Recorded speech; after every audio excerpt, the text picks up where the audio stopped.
فردای آن روز شاپور 5 ساله با سر و صدای مردم از خواب بیدار شد.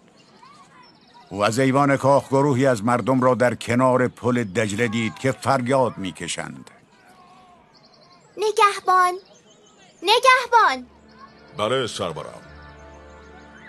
این هیاهو برای چیست؟ فریاد کسانی است که از دو سوی پل رد میشوند.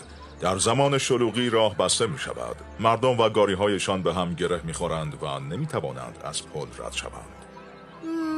خب چرا یک پل دیگر نمی‌سازیم؟ یکی بشود برای رفتن و دیگری هم برای آمدن. بزرگان با شنیدن این سخن شاپور به آینده ایران و پادشاه امیدوار شده بودند. به زودی مهندسان ایرانی ساخت پل دوم را آغاز کردند. شاپور دوم در کودکی با هوش و ذکاوت خود توانسته بود همه را به وجد آورد و خیلی زود آموزش‌های شاپور خردسال زیر نظر شهبانو و بزرگان آغاز شد.